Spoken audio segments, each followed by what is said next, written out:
कैसे हो? उम्मीद करते हैं कि आप लोग अच्छे ही होंगे। तो दोस्तों, मैं लेकर आया हूं आज 3 कहानियां, तो सुनना ना भूलें।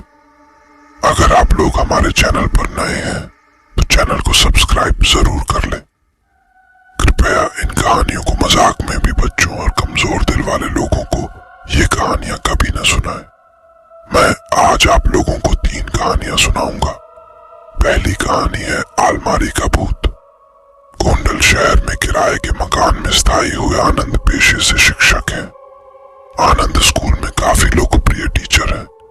स्कूल में पढ़ाने के बाद वह बच्चों को अपने घर पर ट्यूशन भी पढ़ाते हैं। खैर, अब तो उनकी शादी भी हो चुकी है, पर जब वह कुंवारे थे तब उन्हें अपने किराए के घर में एक बेहद भयानक अनुभव महसूस हुआ था।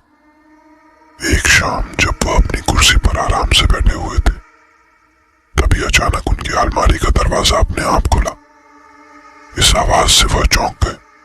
उन्हें काफी डर महसूस हुआ, क्योंकि उस शाम वहां कोई हवा नहीं चल रही थी और घर पर तो वह अकेले ही रहते थे। वह उठकर अलमारी का दरवाजा फिर से बंद करके कुर्सी की ओर जाने लगे। तभी उन्हें महसूस हुआ कि किसी ने उनका नाम पुकारा और वह आवाज उस अलमारी के अंदर से आ रही थी। इस भयानक घटना से आनंद पूरी तरह डर गए। उन्हें वहां पसीने आने शुरू हो गए और वह पूरी तरह कांपने लगे। डरते डरते उन्होंने पीछे मुड़कर देखा तो अलमारी का दरवाजा धीरे धीरे हिल रहा था, जैसे कि अंदर से उसे कोई धक्का दे रहा हो। खौफ के मारे कांपते हुए आनंद थोड़ी देर वह अजीब नजारा देखते रहे। तभी अचानक अलमारी से गाढ़ा काला धुआं बाहर आने लगा। ये सब घटनाएं देखकर उनकी चीख निकल गई। आनंद दौड़कर घर के बाहर आ गए और सारी बातें अपने पास के लोगों को बताने लगे। आनंद के बगल वाले उनके साथ घर में पहुंचे और उन सब ने वहां जो भी देखा उसे देखकर सबके होश उड़ गए।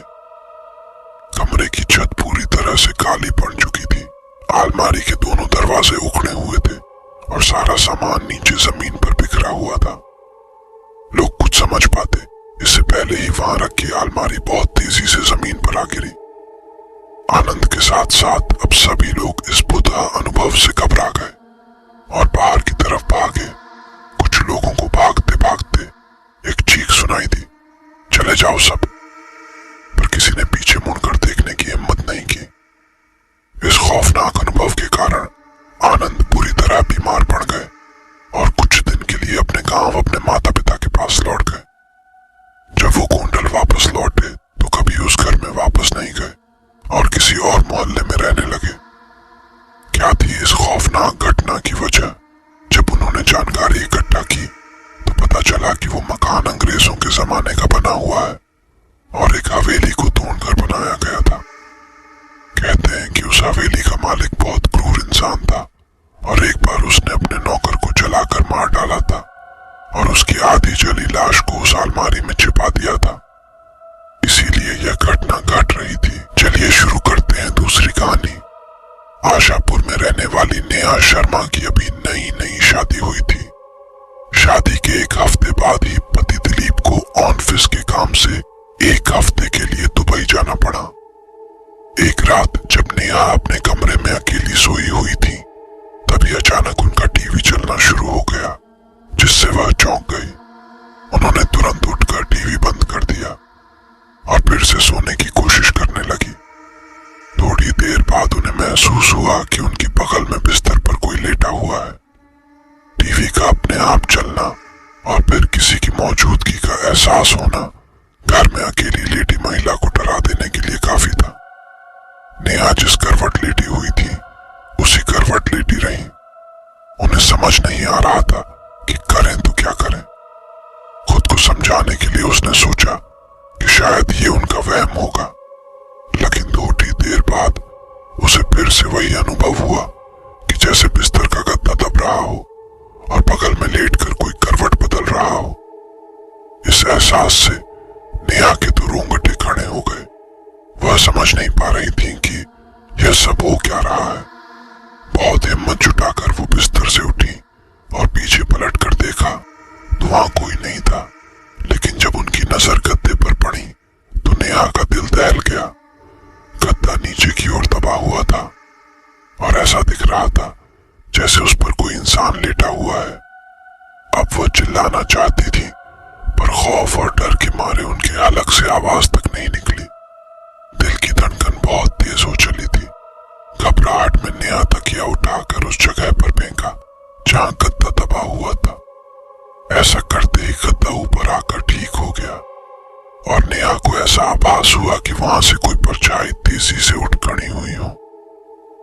इसके बाद करीब 30 मिनट तक कोई हलचल नहीं हुई। तब नेहा में थोड़ी बहुत हिम्मत बढ़ गई और उसने पास पड़े मोबाइल से बगल के कमरे में सो रही अपनी सासू मां को फोन किया। उनकी सास तुरंत दौड़कर नेहा के कमरे में आ गई और पूछने लगी कि क्या हुआ। अभी नेहा कुछ बोले उसके पहले उसे फिर से ऐसा कुछ दिख गया जिसे देखकर उसके होश उड़ गए। नेहा ने देखा कि उसकी सासू मां के पीछे एक जवान औरत की परछाई खड़ी थी। उसकी आंखों की जगह काले गहरे गड्ढे थे और उसका कद करीब करीब कमरे की छत जितना ऊंचा था। यह भयानक नजारा देखकर नेहा वहीं बेहोश हो गई और उसी रात उन्हें अस्पताल में दाखिल करना पड़ा। डॉक्टर ने कहा कि डर के मारे उन्हें लो ब्लड प्रेशर की समस्या हो गई है। नेहा के ससुराल वाले वह मकान छोड़ने को राजी नहीं है, इसलिए नेहा आज भी अपने मायके रहती है। क्या था इस बुदा घटना के पीछे का कारण? नेहा के पति दिलीप की पहले भी एक शादी हो चुकी थी और उसके ऊपर दहेज की लालच में पहली पत्नी को जहर देकर मारने का मुकदमा भी चल रहा था। बदनामी के कारण दिलीप अपनी मां के साथ एक नए घर में आकर रहने लगा था, जबकि उसके पिता अभी भी पुराने घर की देखभाल कर रहे थे। नेहा के परिवार वालों को शादी से पहले ये बात पता नहीं चल पाई, लेकिन इस बुरा घटना के बाद जब नेहा ने दिलीप को आप बीती सुनाई तो उसने पहली पत्नी का राज खोला।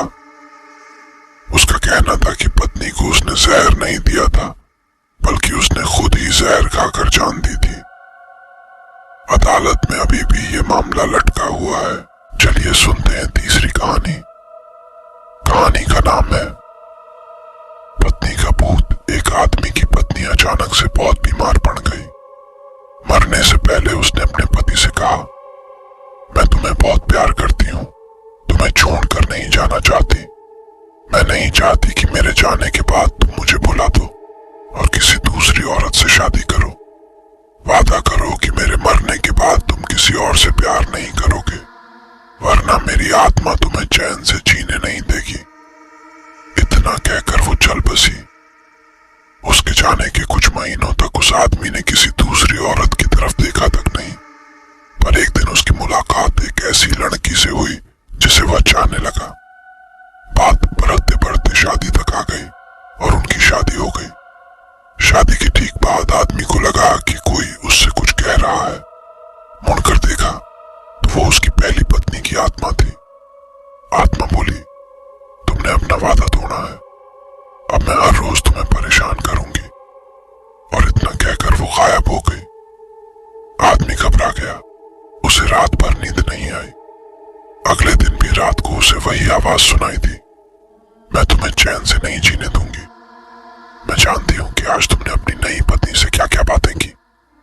और उसने आदमी को एक एक बात बता दी। आदमी डर कर कांपने लगा। अगले दिन वह शहर से बहुत दूर एक चेन मास्टर के पास गया और सारी बात बताई। मास्टर बोले, ये प्रेत बहुत चालाक है। वह घबराते आदमी बोला, बिल्कुल चालाक है, तभी तो मेरी एक एक बात उसे पता होती है। मास्टर बोले, कोई बात नहीं, मेरे पास इसका भी इलाज है। इस बार जब तुम्हारी पत्नी का भूत आए तो मैं जैसा कहता हूं तुम ठीक वैसा ही करना। उस रात जब आत्मा वापस आई तो आदमी बोला, तुम इतनी चालाक हो, मैं तुमसे कुछ भी नहीं छिपा सकता। और जैसा कि तुम चाहती हो, मैं अपनी नई पत्नी को छोड़ने के लिए भी तैयार हूं, पर उसके लिए तुम्हें एक सवाल का उत्तर देना होगा। और अगर तुम उत्तर न दे पाई तो तुम्हें हमेशा हमेशा के लिए मेरा पीछा छोड़ना होगा। पत्नी का भूत बोला, मंजूर है, पूछो अपना सवाल। आदमी ने फौरन जमीन पर पड़े बहुत सारे छोटे छोटे कंकड़ अपनी मुट्ठी में भर लिए और बोला, बताओ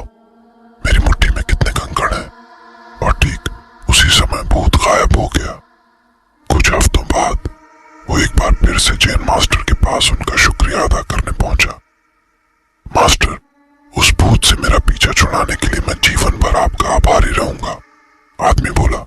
पर मैं ये नहीं समझ पाया कि आखिर उस प्रश्न में ऐसा क्या था कि एक झटके में ही भूत गायब हो गया। मास्टर बोले, बेटा, दरअसल कोई भूत था ही नहीं। मतलब? आदमी आश्चर्य से बोला। हाँ, कोई भूत था ही नहीं। दरअसल दूसरी शादी करने की वजह से तुम्हें एक अपराध महसूस हो रहा था और उसी वजह से तुम्हारा दिमाग एक भ्रम की स्थिति पैदा कर तुम्हें भूत का अनुभव करा रहा था। मास्टर ने समझाया। पर ऐसा था तो वो मेरी हर एक बात कैसे जान जाता था? आदमी ने पूछा। मास्टर मुस्कुराए। क्योंकि वो तुम्हारा बनाया हुआ ही भूत था, इसीलिए जो कुछ तुम जानते थे वही वो भी जानता था। और यही कारण था कि मैंने तुम्हें वो कंकड़ वाला प्रश्न पूछने को कहा, क्योंकि मैं जानता था कि इसका उत्तर तुम्हें भी नहीं पता होगा और इसीलिए भूत भी इसका उत्तर नहीं दे पाएगा और तुम्हें तुम्हारे दिमाग की ही उपज से छुटकारा मिल जाएगा। आदमी अब पूरी बात समझ चुका था। उसने एक बार फिर मास्टर को धन्यवाद किया